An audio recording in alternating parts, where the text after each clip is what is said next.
Hello there, this is Mikhail or Michael speaking, and without wasting your time, I will talk about exactly what the video title suggested about the failed Ukrainian counteroffensive.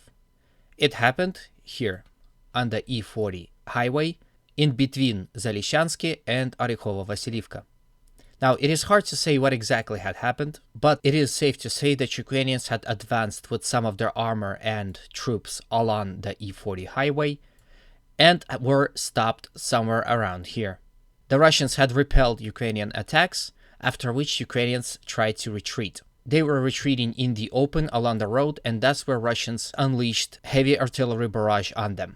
So this is what they have provided. So it is safe to say that Ukrainian troops had made this far, where, as you can see, some of their armor was destroyed, and this is their troops, as you can see, also going in the open. It's hard to say how much troops Ukrainian had lost and how much armor as well, but it is safe to say that Ukrainian counteroffensive was repelled on this front. While we can see that the Russian fortifications that they were building near Zalyshansky had paid off, as once again Ukrainians had failed to breach through Russian positions here. We're not going away from this region as of right now, as there are also a battle going on in Orekhovo-Vassilivka village, where Russians and Ukrainians are continuously battling for the control of this settlement. It is hard to say who's winning and coming on top, so again, more time needed to find out the results. From here we go slightly to the south, where Russians are attacking towards Grigorivka and Bogdanivka. They're also attacking towards Khromovo here. Fighting in the Bahamut continues. Here Russians are slowly capturing city blocks by city blocks, as well as expanding their zone of control around recently captured factory here. Reports are coming in that Russians had built pontoon bridges across Bakhmutovka River and now supporting the Russian effort for the fighting in the center of Bakhmut. The situation in Bakhmut had not changed from yesterday all that much. Russians are tangled in heavy street-to-street fighting in the center.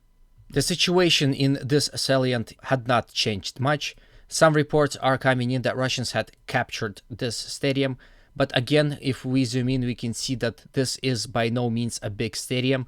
It doesn't have any stands, so if Russians had gained control over this stadium, it would mean that they had entered these buildings, neither cleared it completely or had started fighting within them. Wagner troops are attacking in these directions in order to cut off the road, but like I said in a previous video, Ukrainians had reinforced their troops here with more elite soldiers, and Russians are now having trouble attacking in this direction. From here we go to Ivaniewsky, where Russians had conducted limited military operations in attempt to capture Ivaniewsky, as well as in this general direction, probably to cut off this road. From here we go up to the Severny front. Russians are continuously attacking towards Vesely, Spirne, and Verkhokamensky. Here in Belokharivka, Ukrainian army had successfully counterattacked Russian troops and pushed them away from the settlement. For about a week, Russians were attacking in this direction, capturing some land, and in this attack they lost it all. The situation in Belokharivka, however, stabilized as Russians were able to stop Ukrainians from furthering their success. Here in Liman front, heavy battles continue in this forest right here, as well as near the Dibrova settlement. Russians are also attempting to capture Torsky here. Along the entire front, Russians are carefully advancing and shelling these settlements very heavily. Russians are continuing their military operation in the Kupiansk, where they are attacking towards Sinikivka and Masyutivka. From here we go to the Avdiivka front. Overall situation near Krasnokharivka and Stepove had not changed. Russians are continuously attacking in attempt to capture village of Kamenka. Russians are also attacking from Apitne towards Avdiivka, and some reports are coming in that Russians are also attacking from Apitne in this direction towards Lastochkina. From Vadyanya they are attacking towards Severne and Tonenke, as well as attacking towards Pervomaisky from these two directions. Village of Nevelsky had not fallen into the Russian hands yet. Then we go to Marinka, where situation is changing as Russians are capturing more and more ground here to the north of Marinka. They are also attempting to go around, and there are heavy fighting reported in the city itself. there are some photos that suggest that Russians are shelling this part of the city very heavily.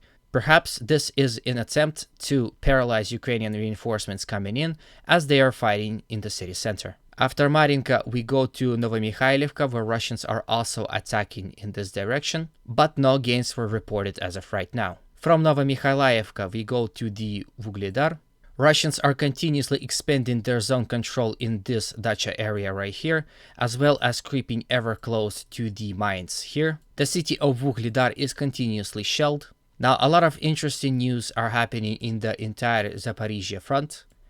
Reports are coming in that Ukrainian forces had shelled many settlements all along the front and in the rear of the Russian army. They have shelled Melitopol as well and damaged some civil infrastructure.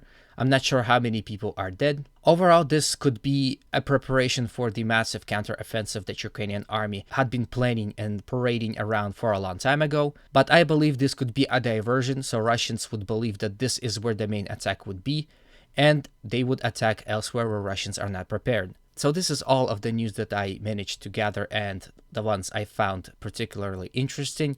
If you like this video, please consider liking, subscribing, and commenting, because this promotes my video to more and more people. Like always, humanity calls me to condemn all violence against human beings. Have a good day, and always remember, Russia will be free.